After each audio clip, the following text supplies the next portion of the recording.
அண்மை செய்தி. இரு துறைகளுக்கு இடையே நடைபெறும் பனிப்போரை தடுக்க தவறிய நிர்வாக திறனற்ற விடியா திமுக அரசுக்கு அதிமுக பொதுச் செயலாளர் கடும் கண்டனம் தெரிவித்திருக்கிறார். அதனை தற்போது அண்மை செய்தியாக பார்த்து வருகிறோம்.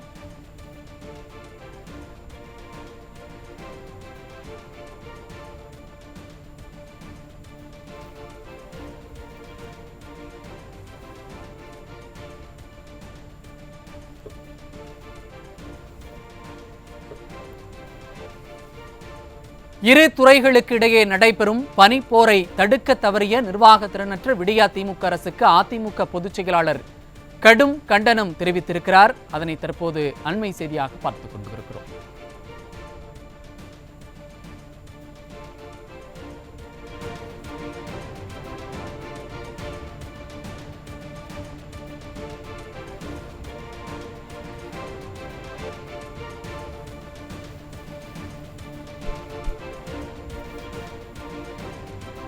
இரு துறைகளுக்கிடையே நடைபெறும் பனிப்போரை தடுக்க தவறிய நிர்வாக திறனற்ற விடியா திமுக அரசுக்கு அதிமுக பொதுச் செயலாளர் கடும் கண்டனம் தெரிவித்திருக்கிறார்.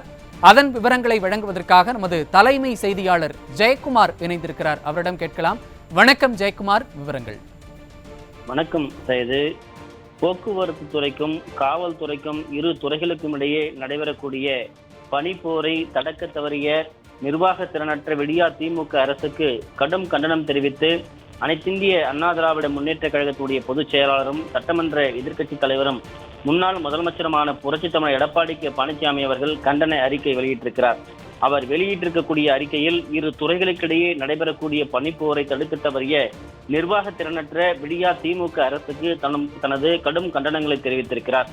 மேலும் தமிழக காவல்துறையைச் சேர்ந்த காவலர்கள் தங்கள் பணி செய்யும் மாவட்டங்களில் அரசு பேருந்துகளில் இலவசமாக பயணம் செய்யலாம் என்று கடந்த 2021 அன்றில் திரு மு.க. ஸ்டாலின் அவர்கள் சட்டப்பேரவையில் வெளியிட்ட அறிவிப்பு இந்த விடியா திமுக அரசினுடைய மற்ற அறிவிப்புகளைப் போலவே வெற்று விளம்பரத்திற்கான கண்துடைப்பு அறிவிப்புதான் என்பதை நாங்குநேரியில் காவலருக்கு இலவச பயணம் மறுக்கப்பட்டதும் அதற்கு போக்குவரத்துறை வெளியிட்டுள்ள விளக்கமும் தெள்ள தெளிவாகி இருப்பதாக அவர் குறிப்பிட்டிருக்கிறார். திரு ஸ்டாலின் அவர்களே, உங்கள் விடியா திமுக அரசினுடைய அறிவிப்புகள் சட்டப்பேரவை அறையை விட்டு வெளியேயாவது இதுவரைக்கும் சென்றிருக்கிறதா என்று கேள்வி எழுப்பியிருக்கிறார். குறிப்பாக திமுக அரசினுடைய அறிவிப்புகள் சட்டப்பேரவை அறையை விட்டாவது வெளியே செல்கிறதா, உங்கள் மொழியிலே சொல்ல போனால் வாய் புளித்ததோ மாங்காய் புளித்ததோ என்று அளவில்தான் இருக்கின்றன உங்களுடைய வெற்று அறிவிப்புகளும் திட்டங்களும் என்று அவர் பதிவு செய்துள்ளார். இந்த நிலையில் இந்த விடியா திமுக அரசின் கீழ் இயங்கி வரக்கூடிய காவல்துறையினருக்கும் போக்குவரத்து துறையினருக்கும் மாநிலத்தில் பல்வேறு இடங்களில் மோதல் போக்குகள் உருவானதாக வரக்கூடிய செய்திகள் கவலை அளிப்பதாக அவர் வேதனையோடு பதிவு செய்திருக்கிறார். ஒரு அரசினுடைய இரு துறைகள் மோதிக்கொள்ளும் செய்தி இதுவரை வரலாற்றில் யாரும் கேட்டிராதது என்றும் அவர் பதிவு செய்திருக்கிறார். விடியா திமுக அரசுடைய முதலமைச்சர் திரைப்பட காட்சி ஒன்றில் வருவதைப் போல எது பெரியதென்று அடித்து காட்டுங்கள் என்ற மனநிலையில் எந்த நடவடிக்கையும் எடுக்காமல் வேடிக்கை பார்ப்பதும், ஒரே ஒரு அறிக்கை மூலம் எப்போதாவது தீர்த்திருக்க வேண்டிய சிறிய பிரச்சனைகளுக்கு, அதாவது 3 நாட்கள் கழித்து கூட ஒரு துறை செயலாளர்களை அழைத்து பேசும் அளவிற்கு சென்றிருக்கிறது என்றால் இந்த விடியா திமுக அரசினுடைய மெத்தன போக்கு எந்த அளவிற்கு இருக்கிறது என்று கடும் கண்டனத்திற்குரியது என்றும் அவர் தெரிவித்திருக்கிறார்.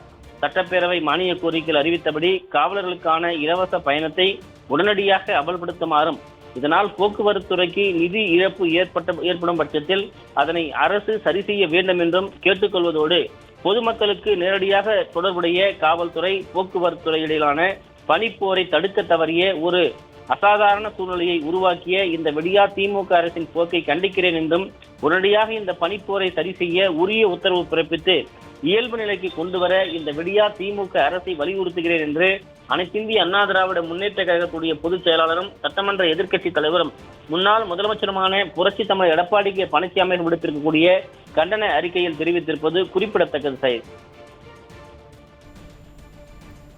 விவரங்களுக்கு நன்றி ஜெயக்குமார்.